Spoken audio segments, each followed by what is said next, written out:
and welcome to today's segment of The Power of Money. I'm your host, Michelle Graves, known throughout the United States as the original money, in practice since 1976, and experienced in just about every facet and phase of money management, including investments, insurance, real estate, international finance, and just normal, typical things that people need to know to get through this life. Today, we've got a continuation of my interview with one of Ohio's super lawyers, and he is here today to continue our conversation around estate planning, and I'm going to introduce him to you again.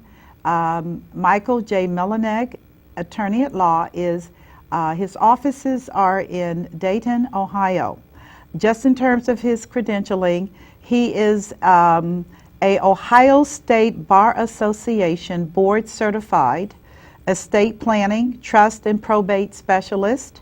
He is certified as an elder law attorney by the National Elder Law Foundation. He is CPA in active status, and he is a VA accredited attorney. I like to share with all of you that it is always a distinct honor and a privilege to work with a person of his background and caliber. And therefore, I was extremely honored to have him on as my guest to deal with some tough areas that many of you may know very little about, or may know a few things but not feel very comfortable. So again, we're going to be talking today for the next hour on the entire subject of trust, T-R-U-S-T-S. Now, before you glaze over and say, I can't take it, you're going to have to take it, because trusts have been around for hundreds of years, and they are a very powerful tool for people to create a legacy for their children and grandchildren, as well as to shelter assets. So today, we're going to be talking about that subject. And again, I welcome my very esteemed guest, Michael J. Millonig, attorney at law, specializing in the field of estate planning and probate. Thank you. Good to have you Thanks back. for having me on your show. Oh, Thank yes, you. it's always a distinct pleasure. Trust. What a topic.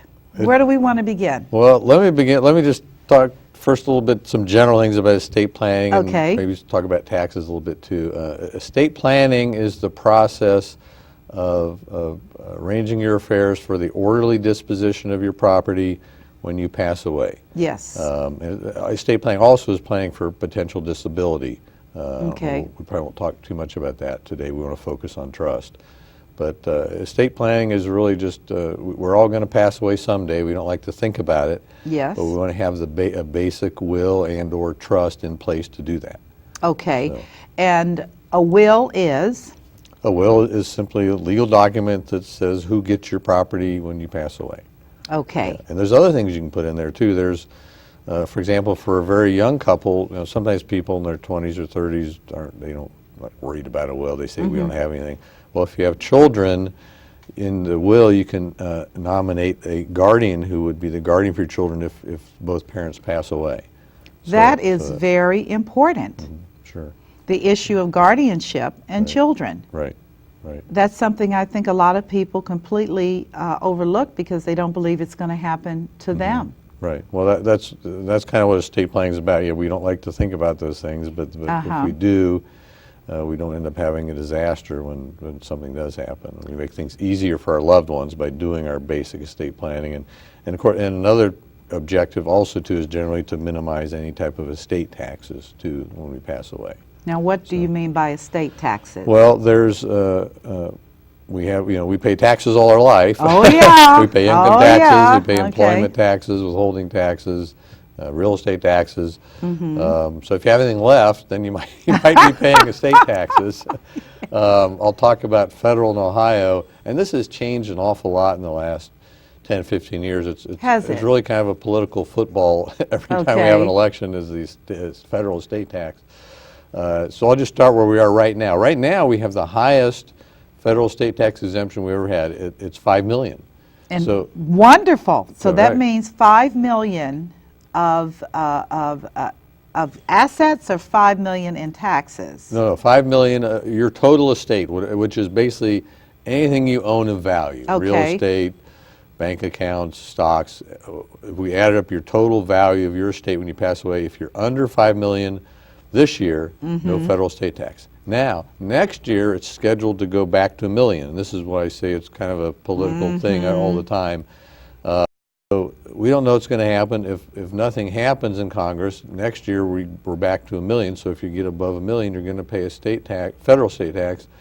And the bad thing about that is the top rate is almost 50%. So it's not like it's 20% or something like that. It's almost 50%. And that is all assets of the decedent. That would be the real estate, stocks, bonds, mutual funds, qualified plans like IRAs, 403Bs, Correct. 401Ks, everything Right. that is in that individual's name Right. is subject to that tax calculation, That's correct? right. And IRAs and pensions are not exempt. Man. And in addition to the estate tax, when the IRA owner passes away and the money goes to beneficiaries, then they also pay income tax. Now there's some Okay. options in elections where you can defer that, and they call it a stretch IRA. There's ways to minimize that, but it's certainly not exempt. That's a hurtful thing. Yeah. That really is. So how do you help through trusts? Well, there's all kinds of things you can do in terms of planning. I want to mention a couple other things too before we Okay, get into the okay. planning. I kind of like to cover the basics, and then we'll talk Okay, about planning. that's fine. But first of all, the state tax, there's also what's called the marital deduction, which is very important. So if a husband passes away, leaves everything to the wife, it doesn't matter how much you have, you get a full deduction and no taxes due. So you could have 10 million or whatever you have. To pass on to your spouse. Right. So you However, get, well, yeah. Then when they pass away, there's no deduction. Right. Right. So, Right. so that marital deduction in the first instance is kind of a tax break for married couples, and in terms of there's no tax then. okay. And singles and divorced, it's Well, just, there's no deduction if Right. you're single. Right. okay, gotcha. Now, also, I want to mention the Ohio estate tax. Ohio has its own estate tax. We've had it for many years. We still have it now this year, but that recent legislation earlier this year repealed the Ohio estate tax starting January 1st of 2013. So it's starting then. Next year, we have no Ohio estate tax, which is interesting because for many years, actually the Ohio State Bar Association kind of lobbied and tried to get the estate tax repealed. And the reason is people go to Florida, at least motivated in part by the fact that Florida has no estate tax. So we've lost a lot of people from Ohio for the estate tax issue. And I'm not sure. Not because of the nice weather and sunshine, Well, that's Michael. part of it, yeah. I was going to say, That's probably part I of it, love yeah. Tampa. Yeah. Thank you. Yeah. And I'm not sure what all the political reasons were, but for whatever reason, it was repealed. This last year, again, effective January 1st, 2013. There was kind of a lot of fallout about that because a lot of people probably don't know this. 80% of the Ohio state tax, it's allocated between the state and the cities and townships. 80% of that estate tax money went to the cities and townships. My gosh, So to that, pay for their, Police, Police, fire. Yeah, sure. and that is Yeah. major money. Oh yeah, that can be a significant amount, and it is for most places. Sure. So let me be clear. So if you're looking at some of the higher end communities like where I live, Indian Hill, which is very, very high net worth people, and I know they depend upon that revenue Sure. from their residents because the filing is based upon where you reside, Correct. Correct. So if a multimillionaire dies and there's no revenue forthcoming, then how are these municipalities going to survive? Well, they're talking about that now. I mean, this is back to these unintended consequences. Yeah. Right. That we do things without thinking Yeah. and proper planning. Yeah. That's scary, So, actually. yeah, that's a big change. Yeah, So, that is a big change. I Yeah. suspect these higher end communities are going to have some some real repositioning Sure, to do, sure. you know, since that's a revenue source. So Yeah. the state of Ohio, effective 2013, unless legislators hear from God, Yeah, which is Uh, there'll be no estate tax. correct. No Ohio estate Ohio tax. Correct. estate tax, Right. period. Correct. So how does that translate into the market? So if a person dies right now with the $5 million exemption, they will still have to pay Ohio estate Right, tax. and right now, Ohio has its own exemption, and it's approximately 338,000. So if you're under 338,000, there would be no estate tax. If you're above that, the rates are not as bad as the federal. The top rate in Ohio is 7%. So Oh, it's that's not bad. So it's not as 7 is not onerous. 50. Yeah, so it's a big I difference. mean, there's a huge difference, Sure, yeah. but 7 is still, if you Yeah. have an estate of 7 million, Right. I mean, a estate of $1 million, and it's a 7%, that's still significant revenue. Well, sure, yeah. Yeah, that could help a struggling economy. Yeah, right. It can. So 2013, liberation, Yeah. no worry about the state of Ohio Right. unless legislators change their mind Correct, correct. and rewrite law. Right. And frankly, in the past, really do too much elaborate in terms of Ohio state tax. Is not, it doesn't make sense to do an elaborate estate plan to avoid the 7%, state tax. I got So, it. But the federal's a different story. Okay, But- and that exemption ends 12/31 of 2012. Correct. The And 5 that- million the exemption 5 ends. million, then it goes back to 1 million, and then it progressively moves upward, correct? No, it's just It a just million. stays at a million? Yeah. There was a boy. time when we had a progression. Yeah, I but remember now, that. But Okay. now, it's just a million, and unless, again, until Congress gets together okay. and does something different. So anything over a million. The reason I bring this up, Mike, is because many people have substantial assets in their tax qualified funds. Those 401ks, and despite the market, people have accumulated significant sums of money in those accounts. And even with the required minimum distributions, they still have, some thanks to the power of compounding, Yeah. they still have accumulated significant dollars. I think a lot of people are going to be at that $1 million Sure, threshold. Yeah. And another important point I want to make about that too, I keep mentioning Congress. A lot of times people are hopeful, or they hear things that Congress is going to raise it to this or that. I mean, I've been doing that for years. I've been doing this, and there's always something talked about or proposed. But the safe thing to do in terms of planning is to base your planning on what we know. Exactly. We know it's going to be $1 million next year. If they change it, then we'll change our estate plan. Right, But right. we're not going to base our planning on hoping that it's going to go up to 3 million or 5 million again. Right. Well, that Because we wouldn't just be don't know. prudent. I No. couldn't imagine. Yeah. But that is significant because you and I both know that the dead cannot vote. Right. That's right. Right. They can't. Yeah, and they can't come back and change their estate plan. And they once it's- can't come yeah, back it's- because yeah, once it's done, it's done. Yeah. That's yeah. very interesting. Yeah. That is very interesting. So no taxes. What about Kentucky? Because this show goes into Kentucky as well. Well, I'm not licensed in Kentucky. I don't know too much about Okay, Kentucky except, okay. well, actually, I do know Kentucky has the traditional inheritance tax, Okay. where it's levied on how much passes to the beneficiaries, which is that's kind of old-fashioned. Okay. But I don't deal with that too. I have to call someone in Kentucky if I'm Okay, gonna I advise understand somebody. that. I respect boundaries and expect Yeah, licensing. yeah. I was just curious Yeah. about that Yeah. because, but the federal affects everyone. Sure. Yeah. So the threshold is $1 million, Right. That's right. and everything over $1 million, you're going to get whacked. Right, that's right. Okay. Well, we should mention gift tax too. There's a federal gift tax. So if you give away money, you potentially pay gift tax. Because obviously, a long time ago, back in the, I think it was really not only for a few years back around maybe 1910, maybe it was 1916, when they first passed the estate tax, people thought, well, we'll just give it away right before I pass away. And Right, people did that for a while. right. So Congress quickly enacted a gift tax. The essential point being that we can't just let you give it away and then you pass away and you avoid the estate tax. Okay. The gift tax rules it's basically the same rate schedule.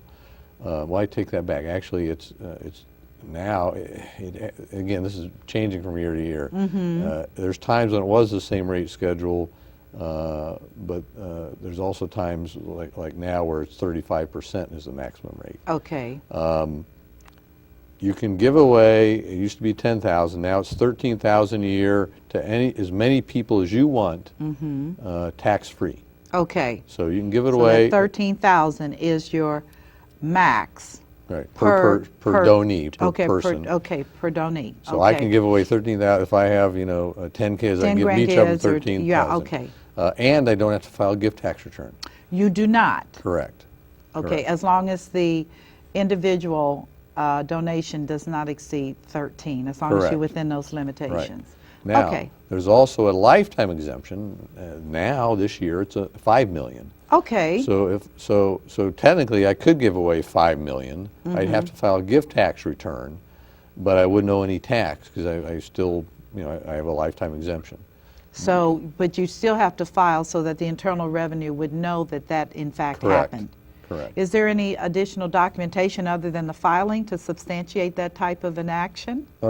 Generally not. You just file it, and then if IRS wants to audit you or get copies of something, they can. But, Okay. So That's interesting. And there's no Ohio gift tax. None. Yeah. Okay. Ohio does have a rule with their estate taxes where if you gave something away within 3 years of the day you passed away, it's pulled back in and taxed, but no Ohio gift tax. Well, that's good to know so that parents can begin gifting. But I have to remember that that's all a part of that pre-planning again, because if a person is potentially heading toward a Medicaid situation, Right. that Yeah. gift That's can right. be the noose around the neck, so Right. to speak. We always have to qualify that, and we had a whole nother about this. Right. But if you give away, we said you can give away 13,000 a year, but if something happens later and you go to a nursing home and you're spending down, and then you are ready to apply for Medicaid, Medicaid has no rule that says you can give away 13,000, and you're going to have a problem with Medicaid eligibility. So we have to qualify that gifting advice. Okay. Okay. I'm just thinking your information that you've shared has always provoked me to look at what if it doesn't happen the way we thought. And I'm just saying that for most people, if they are wanting to gift, the $13,000 cap is very, very good. However, again, that's looking at that if you ever have to go into a facility, then you're up under that 5-year. Right. 5-year look back. 5-year look back. Right. Okay. Right. Okay. Well, that's good information to know, though. Yeah. Another thing about gifting, as estate planners, lawyers, and other planners talk about gifting a lot, and there are a lot of techniques using trust and otherwise with gifting. But my experience is people don't like giving their money away. people work hard all their life. Yeah. So I don't want to cavalierly indicate that everyone should just give their money away. And later when we get to the planning, we can talk about some of the techniques. But what we really try to do, if we're trying to minimize federal estate tax, is give it away in terms of getting out of our estate, but somehow retain control over it or retain some benefit if we need it. It's kind of a balancing act. That's kind of what we try to do as much as we can. Okay. So we can talk about trust if we're ready to talk about that. Yeah, I do. I'm the thought that comes through my head again is all of this planning and strategic planning and pre-planning is always predicated on having addressed the issue of risk, which is the value of an estate plan clouds if you don't have long-term care. Here we are again. That's an important part of planning. I just had a conversation with a couple that was totally opposed to any form of long-term care. And I said to them, the elegance of estate planning is in preserving assets. Yeah, right. Not in losing assets. Right. So I just had the sidebar comment on that because I'm still a little bit irritated by that meeting because I'm like, you don't even understand. This is an elephant in the living room. You're going to have to deal with it. Yeah, sure. It Sure. is. Okay, well, we can talk about trust. Well, yeah, So where do you wanna let's get? cover some Let's talk basics. about the history, Yeah, because that well, I find interesting. we've had trust for hundreds of years. It's part of English common law, and I'll tell you the most common reason for a trust, probably for hundreds of years, has been if you have a child or other beneficiary that isn't really capable of taking care of the money. Okay. For maybe they're disabled in some manner, or they're fine, but they're just not responsible. Okay. That's like one of the most common reasons for a trust. Okay. But let's kind of define a trust first. Trust is something people talk about it, and even people have trust and don't understand their trust. A trust is a legal relationship concerning property between people. Okay. It's not an entity. Well, we've heard of like corporations or LLCs, businesses usually use Yes. that. It's not really like that. I call it a legal relationship. Okay. And it's defined specifically by not only trust law, but the trust instrument itself. Okay. And the people involved, we have the grantor or settlor, that's the person who creates the trust. We have a trustee, and that person is I call them the manager. They're in charge Okay. of the trust. Their name's on the account. And then we have the beneficiary. That's the person who is entitled to get the income and benefits of the trust. And that may be the same person. In the most common trust, which we'll talk about, the trust to avoid probate, people set it up and they're all All same three? three people. Same Oh, three, wow. yeah. I did not know that. But there's a lot of other trusts where that's not the case, where there's a difference. You have three different people in all positions. I like to tell people a trust, think of it as a different way of owning property. Most people Okay. own things. You own your car, and your name's on the title, and you drive it down the street and do whatever you want with it. And Okay. let's say you have no loan or anything. Okay. But some people lease the car, don't they? Yeah. So, but they still, when they drive down the street, you don't know if they're leasing it. They're still allowed to drive it and do what they want with it, but they have a lease arrangement. So that's a different way to own. Right. And your real estate too. Most of us think we own our real estate, and Yeah. this is my property. Right. Well, if you have a mortgage, you don't really own it. Right, right, and if you don't right. pay your mortgage, you're going to lose it. So the Right. bank is kind of a part owner by having their lien right to get paid.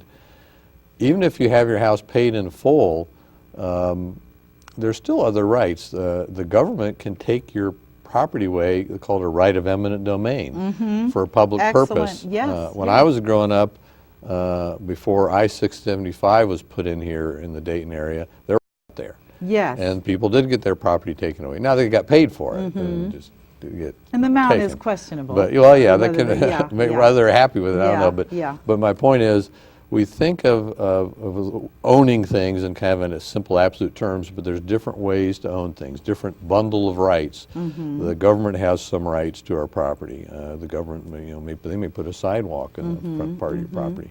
So a trust is the same thing. It's a different way to own property. It's not Okay. as simple as just owning it. Okay. So- Okay.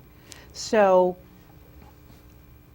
that's a very easy to understand definition of a trust. Yeah. So why do people glaze over when you start talking about trust? Well, it's like anything else. People just don't understand it, and that's my job as an attorney is to explain everything to them. And why I tell people is, you don't want to be afraid of trust. Now, it may not be, you may not want one, or it may not be appropriate for you, but if you're talking to an attorney or someone else about doing a trust, you just want to get as much information, understand it, and if you don't understand it, don't do it. Oh, absolutely. and I'm it- totally yeah. in agreement with you on that. Yeah, and I think a lot of the questions you want to, if you're the person setting up the trust, you want to make sure you understand what's the purpose of the trust. What's the purpose? What are my rights? Will I still be in control of the trust? Right. Can I be the trustee, or does someone else have to be the trustee? If someone else is the trustee, do I have a right to fire them? Do I still get the income off the trust? Now, those are all questions you want to have, and if you read about trust, you read books or hear things, you hear all kinds of terms. There's these terms of this type of trust, and then someone makes up a term. There's the loving trust. I saw Yeah, a book with that. yeah, and yeah, There's all kinds yeah, of terms, yeah. even legal terms, and don't. I tell people don't worry about all that. If someone's telling you about this type of trust, what you want to ask them is, what's the purpose of this trust? Right. Why do I and if want they can't it? answer that, then you don't want Right. to do it. But if I say, well, the purpose of this trust is to avoid probate. Okay. The purpose of this trust is to minimize federal estate tax. That's what's important, not what they call the trust. Well, let's talk about this because this whole issue of probate. Let's talk first about what is probate. Okay, yeah, good question. So Okay. we'll talk about setting up a trust to avoid probate, but what is probate? Probate is just a legal process that when someone passes away, where we determine who receives the property. You have to have something. You can't have people free for all, or people take everything, or you have a bank account. The bank has to know. What here's to an account do. with this person's name. They passed away. The bank has to know. Well, what do we do with this? So the process, the basic process is we file the person's will and we open up probate, and the person who's named executor now has authority to take care of things. Okay. So the executor's appointed, they have authority to go take that bank account and start paying bills with it. Okay. Now, does the executor have to be identified within the will instrument itself? They usually are, yes. You name Okay. an executor in there. Okay, Correct. so it cannot be an after the fact type of an occurrence, meaning after a person has died. Well, sometimes people don't have a will. Okay. Or sometimes maybe you name somebody and maybe they've passed away. So there is a procedure where Okay. someone else can be appointed. Okay, But all obviously right. it's better to have it in the will. Okay, so you file the will. So the basic process for probate is you file the will. You then have to file an inventory showing what's in the estate. We open an account and get bills paid off. Then the third step would be to usually to sell things, or we could transfer things to beneficiaries, but usually we sell them. Okay, And then the fourth step is distributing everything. After we've made sure bills are paid, taxes are paid, we distribute everything to the beneficiaries, and you file a final account or report with the court. okay. So that's basically probate. So let me understand a couple of things, because I find probate fascinating myself. It's amazing. The public nature of probate, which is you can look up in anything. You can look at, it's all public information. Yeah, and that didn't used to bother me that much, because I'd tell people, well, who's going to go down there and look it up? But now, all that's on, not all of it, but many of the courts, that's all on the internet. Yes. So yeah, you could someone in China could go look up someone's estate here in Montgomery County. Exactly. That's very uncomfortable yeah. in today's high-tech society for people to have access to that process. Right. Well, and there are some protections, and this has been, in the Okay. recent years, the bar has addressed these things so that you can't get their account numbers or social Okay, security numbers. okay. So there are some protections for that. Okay. The other question I had is, what happens, and this is even before we talk about trust, but since we're talking about probate, what happens if a person dies and they have real estate that is paid for, however, they do not have a will, so it's intestate, and the real estate they have has a lien against it? How does that get worked out? Well, I'm not sure. What do you mean, how does it get worked out? I mean, how does it get worked out? No, I'm serious. I've seen families completely pass probate, no filing, so the person is dead. Yeah. And they move in. Well, then that does happen sometimes. Actually, the most common thing is sometimes a husband will pass away, and, Okay. then everything they have is joint. Right. So the wife can just go to the bank and get things changed, but the real estate has both their names on it, and they don't do anything, and probably nothing will happen. But then years later, either mom passes away or mom wants to sell the house. Well, they can't sell the house because the husband's name is on it. Exactly. So you have to go through probate or depending on the type of deed, at least file something. So that's very common. That Okay. happens. I don't know if it's common, but it happens a lot. People ignore things, and then years later, you got a problem. Well, I just only say that because in the neighborhood I lived in, the woman had been dead for over a decade. Yeah. And the family just moved in. I'm serious. Yeah. They just moved in. Yeah. And of course, they didn't probate anything. Yeah. And then at some point, Well, but someone was probably paying the estate tax, and then you said there's the a real mortgage. estate, yeah, they So as paid long them. as everyone was getting paid, everyone was happy. nobody was concerned. But at some point, that a situation like that, they're going to have a problem. Maybe, yeah, years down the road, but at some point there's going to be a problem, and it'll be worse than if they took care of it in the beginning. All right. Well, I didn't want to sidebar on that, Yeah. but Well, no, it's a that good is question. something that people, you must take this through proper estate settlement, correct? Sure, yeah, and if there's no will, then Ohio has a law of intestate succession, they call it, which says it's basically like the family tree. The next of kin would inherit. So if you have a spouse, it goes to your spouse, or children. It's kind of a default will. Okay, and since there will be no inheritance tax on that after 2013, if this happens now, the house would have to be, and they say there's no mortgage, they still have to pay some type of a tax, wouldn't they, on the asset? Estate tax? Sure, there would be estate tax. Okay. Yeah. All right. Oh, well. I tell you, the law, everyone has to get paid. Yeah. Well, let's go back to trust. So we've got this probate, which is an accounting and settling of the decedent's assets. Right. Okay. Right. Yeah, let's talk about the trust to void probate, because the most common, there's hundreds of different types of trust. The most common, and I call it a trust to avoid probate. I could make up some other name, but like I say, I want to focus on the purpose of the trust. Okay. So someone might want to set up a revocable trust to avoid probate.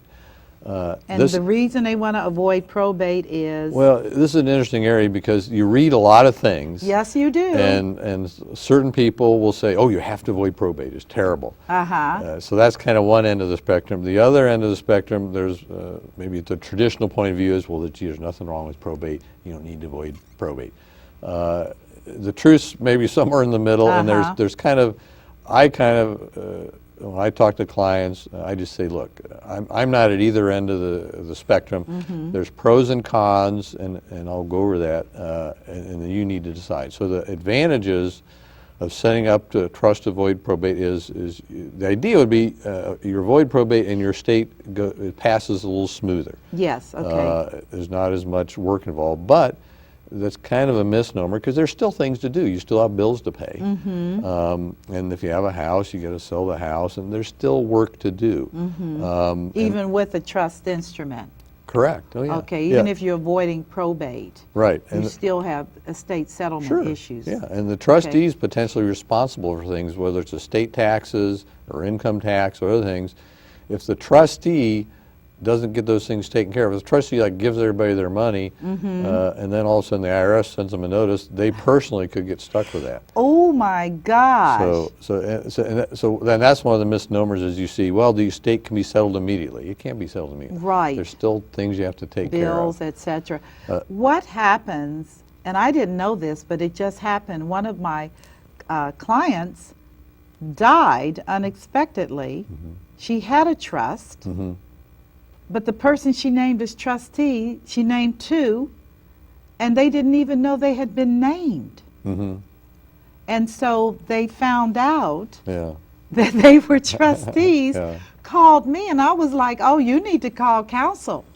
Because whoever drafted that instrument would be the person that you would need to talk to. I said, but the burden of responsibility for trusteeship is significant. Oh, sure, yeah. And they said, but nobody told. One was in Florida, and another one was in another area, and this was very shocking to them. Sure, they got a lot to do. Let me go over some more of the pros and cons here. So another advantage here is that you avoid a guardianship. Okay. And a guardianship is if someone becomes incompetent, then a guardian has to be appointed to take care of you and so on. A trust will help in that respect, but it's not necessary.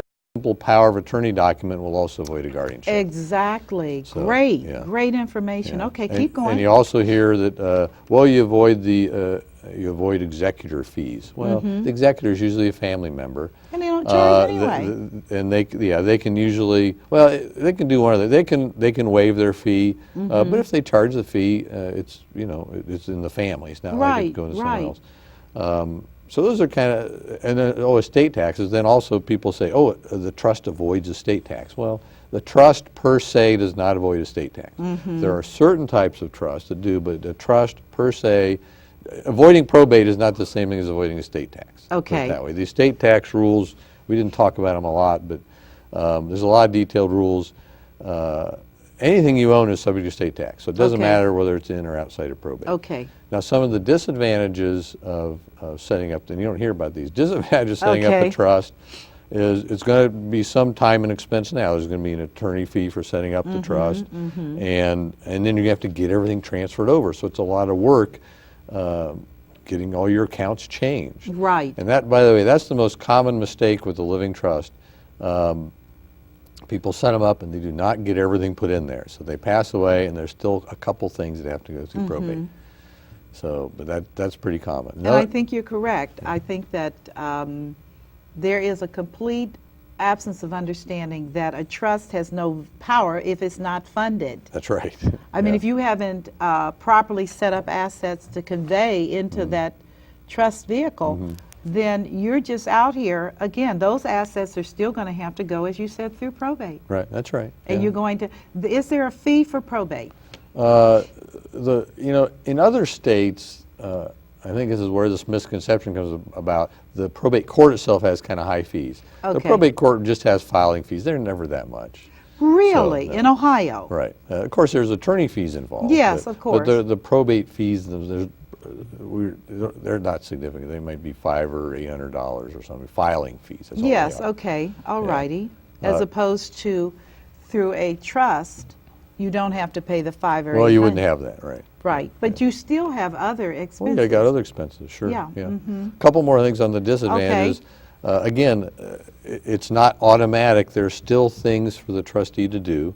Okay. And also, the trustee isn't accountable to anybody. The probate court kind of gets this bad rep as being kind of a nuisance and a lot of work.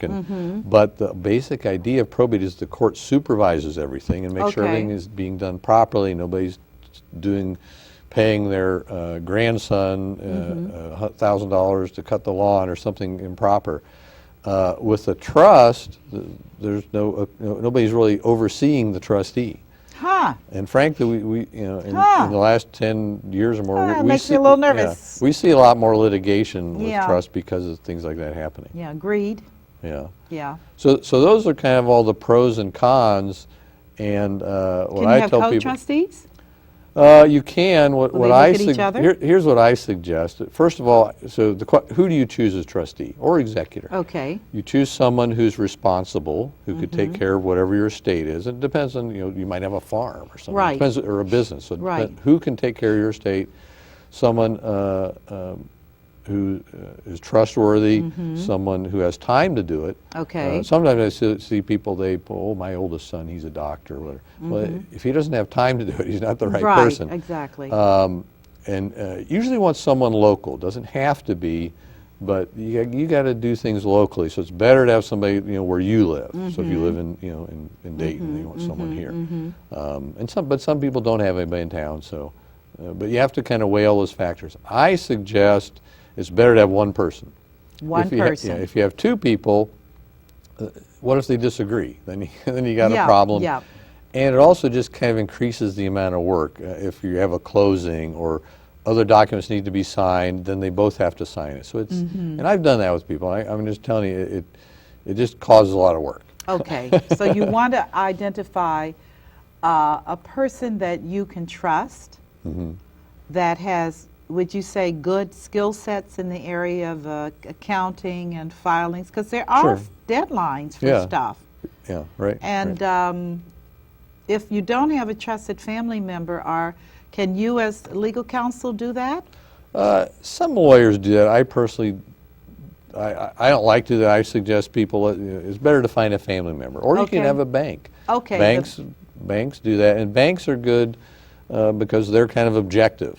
And you don't Okay. get into family issues. Some Okay. people have problems choosing one family Yeah. member or another Yeah. because they don't get along. So a bank is a good objective person. Now, of course, they have a fee. Yes, they but, do. But they earn it, I think. So. Well, I think about the client that I had that's now deceased, and the fact that she named two people in two parts of the country to function as trustee. Yeah. And I was like, I hope you have a lot of air tickets because you're going to be flying here.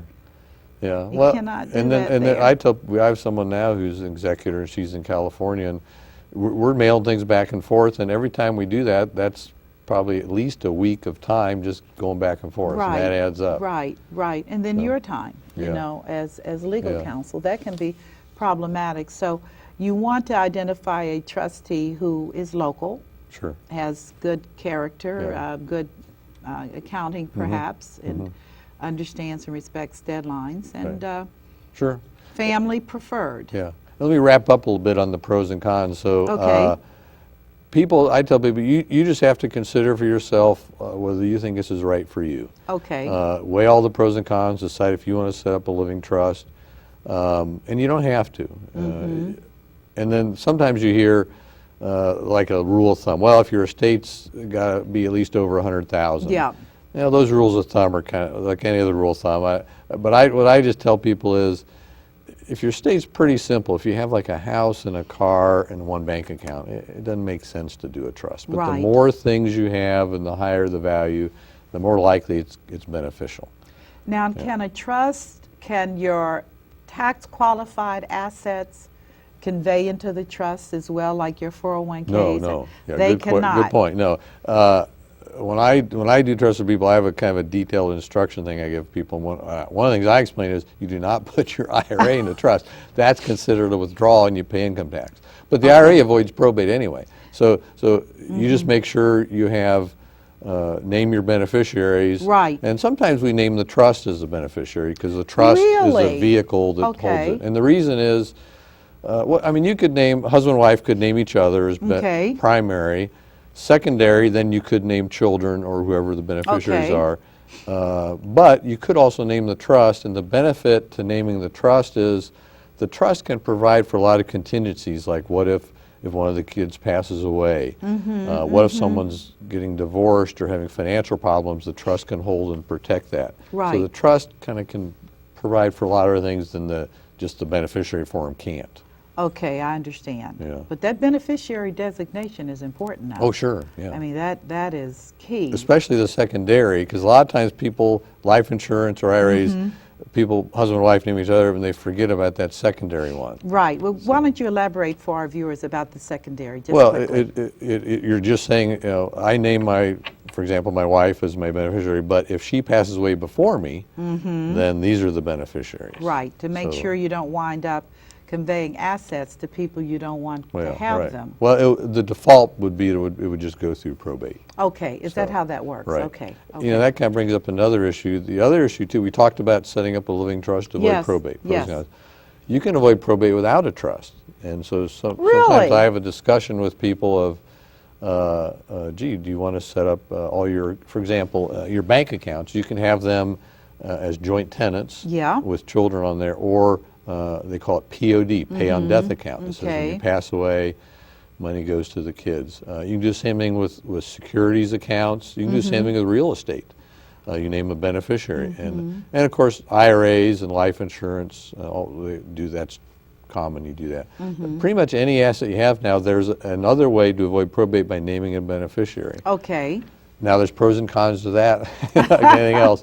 Right. Again, I think if someone has a simple estate, a house, a bank account, and a car, that'd probably be fine. But the more things you have, the more complicated it is to get all that arranged. And so let's say you have 5 bank accounts and 6 stocks and 2 pieces of real estate and 2 cars, and you arrange all that. Right. Then what if you want to change something? Then you got to go do all that over again. Yeah. Or what if one of your kids passes away? Yes. Then you got to rearrange it. All kinds of things. Within the trust instrument? No. I'm talking about not a trust. Okay, I'm right. talking about if we did beneficiary designations Right, to avoid exactly. probate instead of a trust. Right. So the more things you have, again, the more complicated that is. And then if you had a trust, if for some reason you wanted to change a beneficiary, you wanted to take one of the kids out or provide something special for them, you just change the trust document. Okay. Rather than rearrange everything. And then the other thing is, too, a lot of people don't realize this, the banks do this all the time, instead of a POD bank account, Yes. they'll put their son and daughter on the account as joint owner. Oh, really? Yeah. And the banks do that a lot, and what if that person has a financial problem? What And if they file gets to your bankruptcy? money. Yeah. Well, Yeah. they could take it out for one, But also, and that does, I have heard of that happening, unfortunately. I have too. But even if you trust them, they could, maybe they're getting divorced, or they get And that sued, becomes an asset. or they die. Okay. That's their name's on there. Right. So that's Well, a I tell disadvantage you, of the joint account. I'm just speaking personally as a practitioner. I don't like the fact that children are joint anything. I think that parents need to have it with a POD, payable upon death. Right. But we've got 10 minutes left. Can you believe this, Yeah. Mike? Well, let's talk about some other. We talked Okay. about the basics and the most common trusts. Okay. So that's 80%, 90% of it. Okay. But there's hundreds of different types of trust, and again, we want to say, what's the purpose of the trust? What if we want to avoid estate taxes? Yes. Federal estate tax. There's Okay. what's called an AB trust, or sometimes it's called a bypass trust. There's lots Okay. of different names for it. But for a husband and wife, let's say the exemption's $1 million next year, Okay. and a couple has $2 million. Okay. We set up an AB trust. Well, let's say we didn't set up the AB trust. Husband passes away, $1 million goes to the wife. Wife has Okay. $2 million. Wife passes away, and now we're above $1 million, aren't we? Yes, so we they're going are. to pay estate tax on that $2 million. With the AB trust, and this again, just husband and wife. If the husband passes away, $1 million goes into the what I call it the bypass trust. Okay. And then when the wife passes away, that bypass trust doesn't get taxed again, Right. and we have no estate tax. Now, did it get taxed the first time around before you made the conveyance into a bypass? No, because when the husband passed, in my example, I said his estate was $1 million. Yes. So that, in my example, I'm saying that's the estate exemption. So he's under the Okay. exemption. And so there's zero federal Right. tax. So the bypass. That's beautiful. The bypass trust allows a married couple to kind of double their exemption. Right. So that's a right, common trust. Right. Life insurance trust is a common trust. People don't realize life insurance is subject to estate tax. Again, whenever I say estate tax, remember I'm talking about if you're over those Exactly, those exemptions. Now right. it's $5 million. Next Should year. be $1 million next year. So if you're over those, if you got $1 million life insurance policy, that's subject to federal estate tax. You know, that's powerful.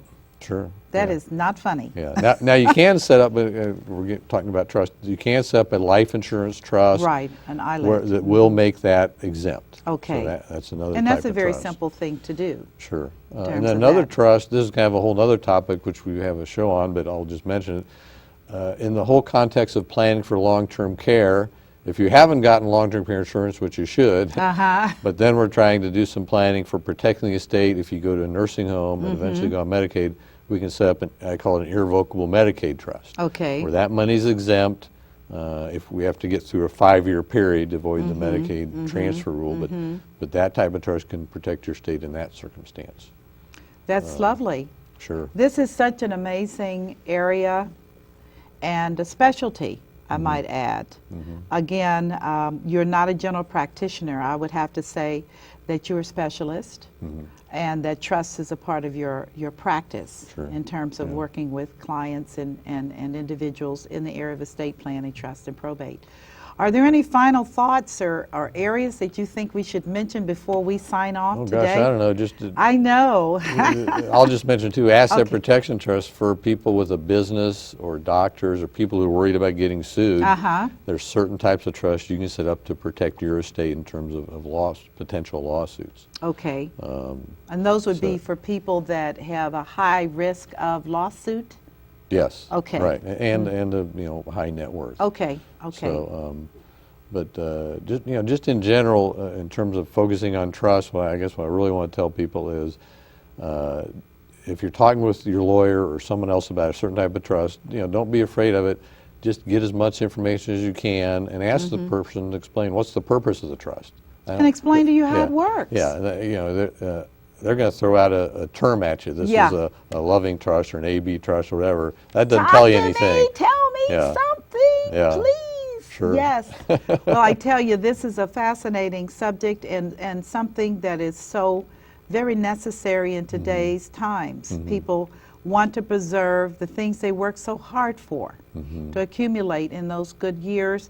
And without proper planning, or I should say pre-planning, then the outcome can be very, very, very potentially Oh, yeah, sure. unpleasant. Oh, yeah. So, viewers, today we talked about trusts.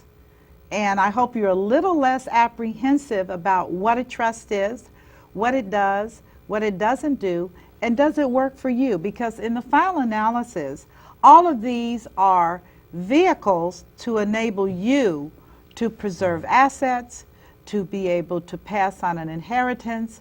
And that is what makes life in America so amazing, where you can build up net worth, you can live a good life, and you can pass these things on to your children and your grandchildren. That's what makes my world so fascinating and so interesting. And so I want to thank you again for being a part of my world with attorney Michael Millonig, who is in Dayton, Ohio, and is a well-versed and highly credentialed individual. If you need help, please call him. You have my word that you're going to get the best. And in signing off today, I, again, as always, wish you a great and marvelous day, a great life. Take care, and God bless you. I'll see you next week. Have a good day.